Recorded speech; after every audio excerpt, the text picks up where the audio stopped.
मेरी जान मोहब्बत सजा है, मजा इसमें नवीन निश्चल 60 और 70 के दशक में फिल्में देखने वाले बॉलीवुड दर्शक नवीन निश्चल का नाम कभी नहीं भूल सकते। कली एक ख्वाब में आई।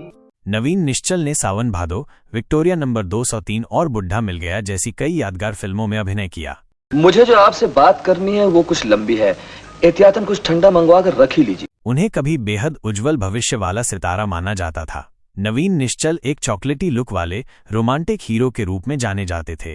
किसी जमाने में उन्हें पूर्व मैंस राजेश खन्ना के नाम से भी जाना जाता था। किस्मत ने हालांकि उनका साथ नहीं दिया। नवीन निश्चल न फिल्मों में ही कुछ बड़ा कर पाए और न ही अपने निजी जीवन को विवादों से दूर रख पाए। एक के बाद एक कई विवाद उनकी जिंदगी से जुड़ते चले गए। तो चलिए इस वीडियो में जानते हैं हैंडसम नवीन निश्चल से जुड़े विवादों के बारे में। झुमका चाल में ठुमका, कमर पे चोटी लटके, हो गया दिल का पुर्जा पुर्जा। नवीन निश्चल का जन्म 18 मार्च 1946 को लाहौर में हुआ। नवीन ने अपनी स्कूल की पढ़ाई बैंगलोर मिलिट्री स्कूल और कॉलेज की पढ़ाई king George royal India military college से पूरी की।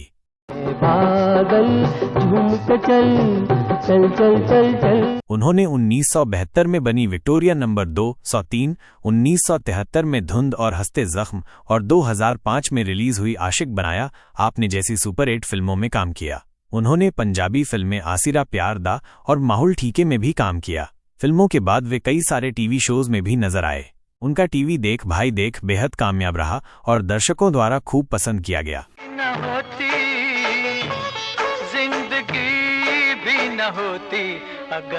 नवीन निश्चल ने 220 से भी ज्यादा फिल्में और 10 से ज्यादा टीवी शोज में काम किया। 2010 की ब्रेक के बाद उनकी आखिरी अभिनय वाली फिल्म थी। तुमने सजाया मेरे सूने दिल को, तुमने। एक एक्टर के तौर पर उनकी यात्रा कैसे शुरू हुई, इसकी कहानी भी बेहद दिलचस्प है। तो हुआ यूं कि उन्हें यूनाइटेड प्रोड्यूसर्स टैलेंट कॉन्टेस्ट से एक कॉल आया। कॉन्टेस्ट में हिस्सा लेने वो दिल्ली पहुंचे, कॉन्टेस्ट के फर्स्ट राउंड को पार किया और फिर फाइनल के लिए मुंबई रवाना हुए। वहां वो अपने पिता के पुराने दोस्त फिल्म निर्माता मोहन सहगल से टकरा गए। मोहन सहगल ने उन्हें कॉन्टेस्ट को भूल जाने और इसके बजाय भारतीय फिल्म और टेलीविजन संस्थान यानी कि FTII में एडमिशन लेने की सलाह दी। वो मोहन सहगल ही थे जिन्होंने नवीन को समझाया कि फिल्म लाइन में अच्छी सूरत शक्ल से कुछ नहीं होता, टैलेंट का होना भी बहुत जरूरी है। उन्होंने नवीन से कहा कि अगर तुम हीरो बनना चाहते हो तो पहले पूना जाओ। उल्टा हूँ भागता नहीं बाबा नहीं, सीधा जेल जाएगा कोई बात नहीं, बड़ी मार खाएगा। वहाँ फिल्म और टेलीविजन इंस्टीट्यूट से एक्टिंग का कोर्स करो, डिप्लोमा हाथ में लेकर आओ और फिर स्ट्रगल करना। बात के माने दो, जो अच्छा लगे वो अपना लो, जो बुरा लगे उसे। नवीन की तो इच्छा ही नहीं थी, पर मोहन सहगल की समझाने पर आखिरकार वो मान गए और फिर उन्होंने FTII में 2 साल की एक्टिंग कोर्स के लिए एडमिशन ले लिया। दोनों मिलके कागज पे दिल पे चिट्ठी लिखेंगे। कहते हैं कि इस कोर्स की फीस सहगल ने ही चुकाई थी। जिस FTII में नवीन एडमिशन नहीं लेना चाहते थे, उसी FTII से नवीन ने फर्स्ट क्लास में पास आउट किया। उनके गोल्ड मेडल जीतने के पीछे का किस्सा भी काफी इंटरेस्टिंग है।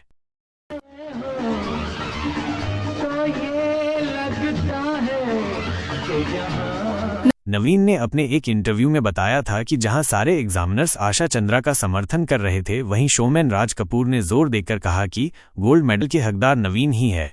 रिजल्ट आने में 2 महीने की देरी हुई, लेकिन आखिरकार नवीन ने आशा से अधिक स्कोर किया और मेडल हासिल किया। इसके बाद वो मुंबई लौट आए और 11 अक्टूबर 1969 को सहगल ने नवीन के साथ सावन भादो साइन की, जिसमें उनकी अपोजिट थी रेखा। सावन भादो ही वो फिल्म थी जिससे रेखा को लॉन्च किया गया। फिल्म बॉक्स ऑफिस पर सुपर हिट हुई और नवीन के सामने प्रोड्यूसर्स की लाइन लग गई। रहे ओ सनम। बाद में उन्होंने 70 के दशक में बुढ़ा मिल गया, विक्टोरिया नंबर 203, धर्मा, धुंध और वो मैं नहीं जैसी फिल्मों में अपने अभिनय का खूब रंग बिखेरा। लेकिन कहीं न कहीं नवीन ने खुद को बदलाव की दहलीज पर पाया। पहले गरीबों के राजेश खन्ना के रूप में माने जाने वाली और बाद में महानायक अमिताभ बच्चन के सामने नवीन निश्चल की उपस्थिति ग्लैमर के आसमान में धीरे धीरे धुंधली होती गई। वर्मा जी का खून किसने किया, कैसे हुआ, ये राज की बात नहीं है। फिर भी मैं तुम्हें एक मौका देता हूँ। नवीन निश्चल को फिल्म इंडस्ट्री में एक विनम्र अभिनेता के रूप में भी जाना जाता है, लेकिन कहा यह भी जाता है कि महिलाओं के लिए उनकी कमजोरी ही उनसे जुड़ी कंट्रोवर्सीज का कारण बनी। हाथों में किताब, बालों में गुलाब, करना है यार। नवीन की पहली शादी नीलू कपूर से हुई, जो देवानंद की भतीजी और शेखर कपूर की बहन थी। इस शादी से नवीन की 2 बेटियां हुईं, जिनका नाम नताशा और नौमिता है। इसी शादी के कारण नवीन के देवानंद परिवार से रिश्ते गहरे हुए और उन्हें अपनी फिल्म हंसते जख्म के लिए साइन किया।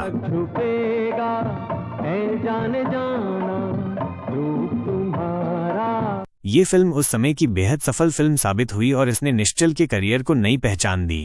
जा रही हो? किसी से नहीं। तो फिर जा कहाँ रही हो? जहन्नुम में। चलोगे साथ? कहते हैं कि पति पत्नी के बीच जब कोई तीसरा आ जाता है तो जिंदगी में जहर घुल जाता है, और ऐसा ही हुआ नीलू कपूर के साथ।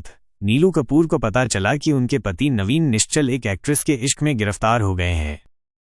इतना निखर के कोई आए तो है आए किसी के लुभाने को। और उस हीरोइन का नाम था पद्मिनी कपिला। नवीन अपनी पत्नी और 2 छोटी बेटियों की तुलना में पद्मिनी को अधिक तवज्जो देने लगे। ना हमसे ही कुछ दूर खड़ी, तुम्हारे पास आई फिर क्या? जिसके कारण उनकी पत्नी नीलू से उनके रिश्ते बिगड़ने लगे।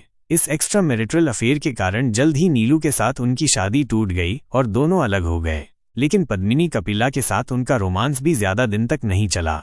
नवीन और नीलू के तलाक लेने के बाद पद्मिनी कपिला का रिश्ता एक अन्य विवाहित पुरुष से जुड़ा, और वो शख्स थे जाने माने फिल्म निर्माता प्रकाश मेहरा। इस तरह जिस महिला के लिए नवीन ने अपनी पत्नी को छोड़ा, उसने ही उसके साथ बेवफाई की और उन्हें अकेला छोड़कर चली गई। वो मेरा तुझसे छुटकारा हो गया। अब मैं एक शरीफ, खानदानी, खूबसूरत, वफादार लड़की से शादी करने वाला। इसके बाद नवीन के जिंदगी में एक और महिला आई, जिसका नाम पिम्मा था। करनी है तुमसे कई बातें, वो जो कानों में कहने वाली है। पिम्मा ने नवीन के लिए दिल्ली में रहने वाले अपने पति और बच्चों को छोड़ दिया और नवीन के साथ लिव इन में रहने मुंबई चली आई। जल्द ही पिम्मा और नवीन को उनकी दोस्तों ने एक कपल के रूप में स्वीकार कर लिया। लेकिन नवीन की निजी जिंदगी का ये सुखद चैप्टर भी ज्यादा दिन तक नहीं चला। जल्द ही पिम्मा और नवीन के रिश्तों में दरारें पड़ने लगी और पिम्मा नवीन को छोड़कर वापस अपने पति और बच्चों के पास दिल्ली चली गई। दुख सुख में वो यार मिला। इसके बाद जैसे जैसे साल बीतते गए, निश्चल शराब में डूबने लगे। अंत में उन्होंने 1996 में गीतांजलि नामक तलाकशुदा महिला से शादी की। जिंदगी भी न होती अगर तू न होती। इस शादी के बाद नवीन निश्चल से जुड़ी एक और कंट्रोवर्सी सामने आई, जिसके अनुसार उन्हें और उनकी पत्नी गीतांजलि को कथित तौर पर नवीन के भाई ने उनके अपने ही घर से निकाल दिया। इस बारे में गीतांजलि ने एक इंटरव्यू में कहा कि नवीन और उनके भाई प्रवीण एक ही घर में रहते थे। वो घर नवीन के पैसों से खरीदा हुआ था और टैक्स से रिलेटेड कारणों से नवीन ने घर का रजिस्ट्रेशन प्रवीण के नाम पर किया था। लेकिन भाई प्रवीण ने कहा कि वो मकान उनका है और उन्होंने इस बात से भी इनकार किया कि घर खरीदने के लिए पैसे नवीन द्वारा दिए गए थे। इस पूरे विवाद के लिए प्रवीण ने अपनी भाभी को जिम्मेदार ठहराया और कहा कि गीतांजलि दोनों भाइयों के बीच मतभेद करवाना चाहती है, जबकि उनके और उनके भाई के बीच में कोई भी समस्या नहीं थे। इस घटना के बाद गीतांजलि ने 2006 में पंखे से लटककर आत्महत्या कर ली। अपने सुसाइड नोट में उन्होंने आत्महत्या के लिए नवीन और उसके भाई को जिम्मेदार ठहराया। उन्होंने दावा किया कि नवीन और उसके भाई हर दिन उनके साथ दुर्व्यवहार करते। वो शराब के नशे में उनके साथ मारपीट करते और मानसिक और शारीरिक रूप से उन्हें टॉर्चर करते। आगे सुसाइड नोट में उन्होंने लिखा कि अब मैं बर्दाश्त नहीं कर सकती, इसलिए मैं आत्महत्या कर रही हूँ। गीतांजलि के सुसाइड नोट के कारण नवीन निश्चल और उनके भाई प्रवीण को अरेस्ट कर लिया गया। अदालत में मुकदमा चला और काफी अरसे तक नवीन निश्चल जेल में रहे, लेकिन बाद में उन्हें और उनके भाई को बेल मिल गई। हालांकि नवीन निश्चल का करियर अच्छा नहीं रहा और निजी जीवन भी बेहद उतार चढ़ाव भरा रहा। नहीं बाबा नहीं, सीधा जेल जाएगा, कोई बात नहीं, बड़ी मार। कहा जाता है कि रणधीर कपूर के साथ उनका रिश्ता बहुत अच्छा था। 19 मार्च 2011 को निश्चल ने रणधीर को फोन किया और कहा, मेरे दोस्त कल होली है, मैं तुम्हें स्टूडियो से लेने आऊंगा और हम पूना जाएंगे और वहां पर जश्न मनाएंगे। लेकिन दुर्भाग्य से स्टूडियो पहुंचने से पहले ही कार में ही नवीन को दिल का दौरा पड़ा और उनका निधन हो गया। नवीन के दोस्तों का कहना है कि वो अपनी बेटियों से बहुत प्यार करते थे और उनसे न मिल पाने के कारण वो पूरी तरह से व्याकुल हो गए थे। लेकिन जब वो जेल में थे तो उस दौरान बेटियों से उनके मुलाकात हुई और कई गिले शिकवे दूर हुए। प्रवीण ने नवीन की मौत के बाद भी इंटरव्यू में बताया कि अपने अंतिम वर्षों में नवीन बहुत खुश थे। अंतिम दिनों में वो अपने माँ और भाई प्रवीण के साथ रहते थे। उनके कई अच्छे दोस्त थे जिनकी साथ उन्होंने अपना काफी अच्छा समय बिताया। बताया जाता है कि वो संतुष्ट और जीवन से खुश थे, लेकिन उन्होंने अपने स्वास्थ्य का ध्यान नहीं रखा।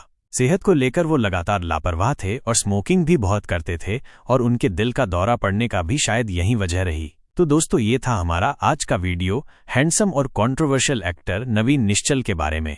आपको हमारा ये वीडियो कैसा लगा हमें ज़रूर बताइए, और ऐसे ही इंटरेस्टिंग से वीडियो देखने के लिए हमारे वीडियो को लाइक और चैनल को सब्सक्राइब करना ना भूलें।